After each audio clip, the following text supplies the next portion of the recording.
What's up, guys? This is Aljamain, Funk Master Sterling, and I'm here with Jiu-Jitsu James Gonzalez, Sarah BJJ black belt, and also a pro MMA fighter himself.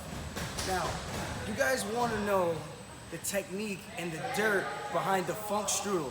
The Funk-Strudel is the move that I hit on Cody Stammen at UFC 228. I see a lot of imitations on Instagram, and we want to make sure these guys do it the right way. So we're going to help you out right here, right now. Okay, so first things first, I want to point out to you guys that I'm an MMA fighter, not a jiu-jitsu guy. So before you guys make an asshat out of yourselves and try to comment and tell me what is practical and what isn't practical, just remember that I warned you and I told you so. Now remember this philosophy. I'm looking to beat that ass on the ground and not butt scoot around. Like my coach Matt Serra would say, would you pull guard in a street fight? Hell to the no, no, no. Now, Cody did the right thing here. As soon as he felt the ground and pound, he realized, hey, I'm extended. I should probably start building my base. And the best way to do that is to bring your elbows to your ribs so that you can push back and bring your knees to your chest. And this is going to allow you to get to that tripod position a lot easier. And once you're here in this tripod position, it's usually pretty easy to shake the guy off, especially if they have loose hooks or they don't really know what they're doing. This is where the fun part and where the magic happens. Key point, James's tripod is like a downward ramp right now. I'm not falling off the top because of the way I am figure four on my legs and anchoring myself in full-on backpack mode. This is a very important detail. When you do the grapevine climb down to the ankle, always start with the opposites. And when I say opposites, watch how I take my right hand to James's left knee, and then I start to climb down to his ankle, creating that crunching, tight feeling, lockdown, padlock, backpack mode on James's back by driving his head down to his knee with your chest. I like James. We're friends.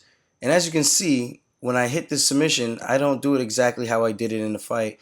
And that's because I care about James's safety and I also care about his knees. So be careful when doing this. You don't want to fall to the side where you're going to allow too much pressure on the side of the joint and hurt your training partner. I find the tripod to the back mount extremely annoying but extremely effective. Now, as soon as James tripods and I keep a traditional double hook in and I lift my hands off the mat, I go flying right down the ramp. Whee!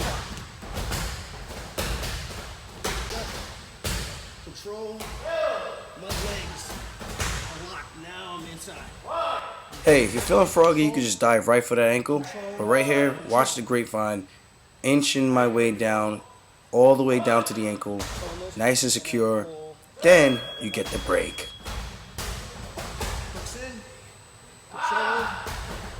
Oh, look at that figure four. Look at that control.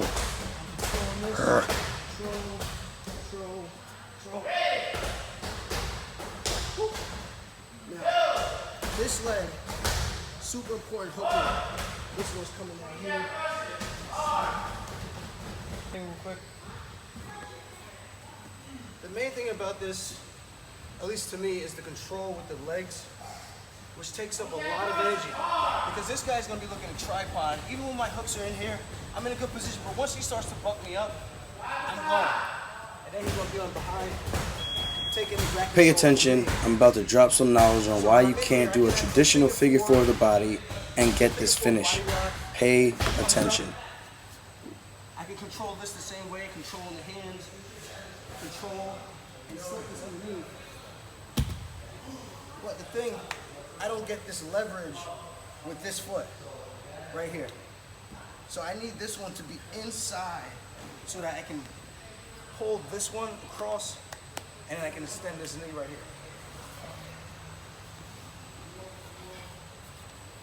So as I fall to the side, if I know he's coming up here, and Zabit did a really good job because he goes from here and he rotates.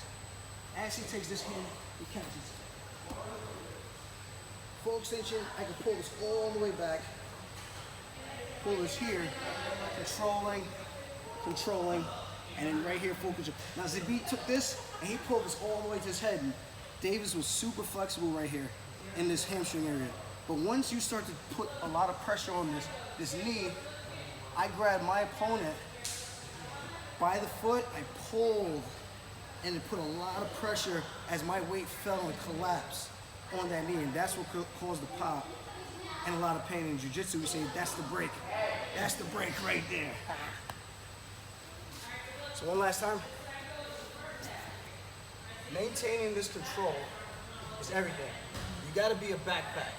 Gotta be a backpack. So you're on top, he's coming up. I always cross. I'm almost doing a figure four underneath him, but instead of my figure four being this way, my figure four is this way, and it locks me in, super tight. And now, when I reach underneath, my chest keeps his head down, and that's what locks him in.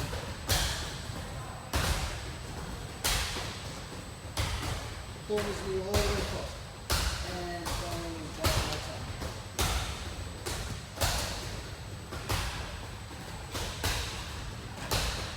If you see my fight with Barao at UFC 214, I try to go for this banana split.